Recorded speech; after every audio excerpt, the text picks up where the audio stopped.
अस्सलाम वालेकुम। आज हम जिस मौज़ू पर बात करेंगे इसको दमा अस्थमा कहते हैं।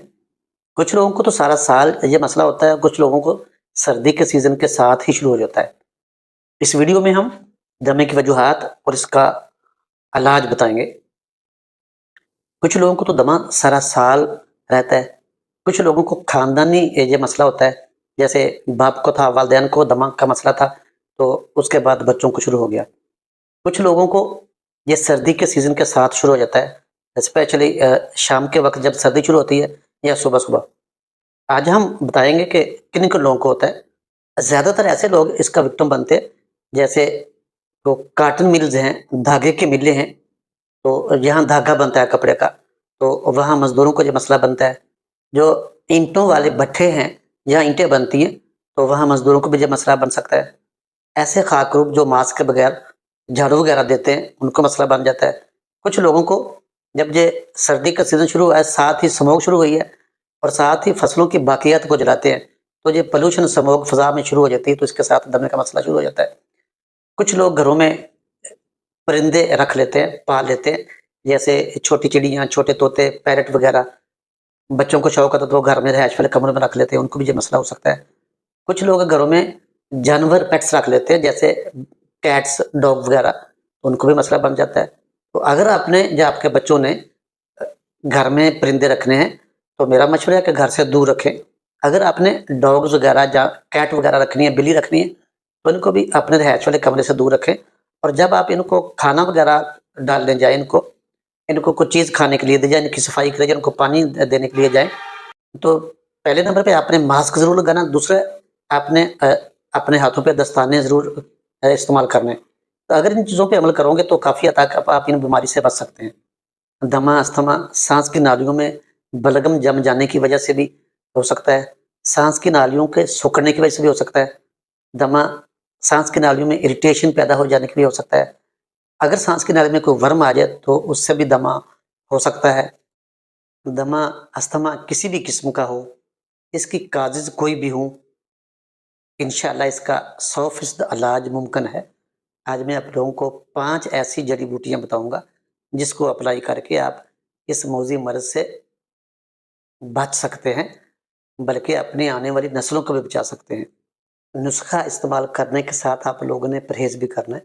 सर्दी के सीज़न में जैसे ठंडे पानी से, कोल्ड ड्रिंक से, खट्टी चीज़ों से अ, अगर आपने घर के बाहर निकलना है तो मास्क लगा कर निकलें, बाहर पॉल्यूशन भी है, बाहर फॉग भी है, स्मॉग है, तो एहतियात इलाज से बेहतर है। तो आपने सबसे पहले परहेज़ भी करना है, जहाँ भी जाना है, आप मास्क लगा कर रखें और गर्मी के सीज़न में तो गुज़ारा हो सकता है, सर्दी के सीज़न में आप हमेशा खाने के साथ नीम गर्म पानी इस्तेमाल करें और डेली रात के वक़्त स्पेशली रात को डेली 2-3 गरारे लाज़मी कर लिया करें। दमे के इलाज में किसी को साँस का मसला है, तो नुस्खे के साथ-साथ आपने ये काम भी करना है कि 1 चुटकी अजवाइन की लें, 1 चुटकी बस, आधा ग्लास पानी का चूल्हे पे रखें। 2-3 उबाले आने के बाद, यानी कि 5 मिनट के बाद जब उबलना शुरू हो जाए, 5 मिनट के बाद आपने उसको नीचे उतार के साफ़ करना है। 2 से 3 गरारे कर लें। अगर आपके गले में टॉन्सिल्स हैं, तो उसके लिए भी ये मुफ़ीद है। अजवाइन के पानी की बात कर रहा हूँ मैं। तो अब नुस्खा नोट फरमा लें, इसमें सिर्फ़ 5 चीज़ें हैं। पहला नंबर है खुश्क अदरक, जिसे हम सुंड भी कहते हैं, एंटीऑक्सीडेंट है। इसके बेशुमार तिब्बी फ़ायदा, लेकिन यहाँ बात हो रही है अस्थमे की, दमे की। इस नुस्खे में दूसरी चीज़ है मुलट्ठी। मुलट्ठी ज़माना कदीम से लेके आज तक लोग इस्तेमाल करते हैं। अपनी आवाज़ को बेहतर करने के लिए, गले को साफ़ करने के लिए, गले की खराश को दूर करने के लिए मुलट्ठी बलगम को ख़त्म करती है और साँस की नालियों को साफ़ करती है। इस नुस्खे में तीसरा नंबर है बरगे बाँसा। दमा, अस्थमा, टीबी, खाँसी के लिए मुफ़ीद है, जोड़ों के दर्दों के लिए मुफ़ीद है। इस नुस्खे में नंबर 4 है अजवाइन, मैदे की गैस, दुफारी के लिए मुफ़ीद है, ये बदहज़मी से बचाती है, ये गले के लिए, साँस के लिए मुफ़ीद है। इस नुस्खे की आखिरी चीज़ है, 5वाँ नंबर है काकड़ा सिंगी का। काकड़ा सिंगी छाती में जमी हुई बलगम को ख़ारिज करती है। ये पाँचों चीज़ें आपने 50-50 ग्राम लेनी। सभी को अलग-अलग पहले हवा दस्ते से बारीक करके सफ़ूफ बना लें। उसके बाद आपने हर खाने के बाद नीम गर्म पानी के साथ एक चुटकी खा लें या अ, एक कैप्सूल भर लें दरमियाने साइज़ का। तो हर खाने के बाद आपने 3 वक़्त कैप्सूल एक-एक खाना है या एक-एक आपने चुटकी खानी है 2 फिंगर की नीम गर्म पानी के साथ।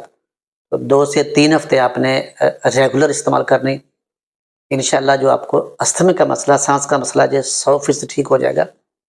इस नुस्खे को आपने 2 से 3 वीक इस्तेमाल करना है, उसके बाद आपने एक वक़्त इसको इस्तेमाल करते रहना। इसका कोई साइड इफ़ेक्ट नहीं है। मेरी वीडियो अगर अच्छी लगे इसको लाइक भी करें, सब्सक्राइब भी करें और आगे दोस्तों के आगे भी शेयर करें ताकि किसी का फ़ायदा हो जाए। हमने कौन-सा दुनिया में बैठ रहना है।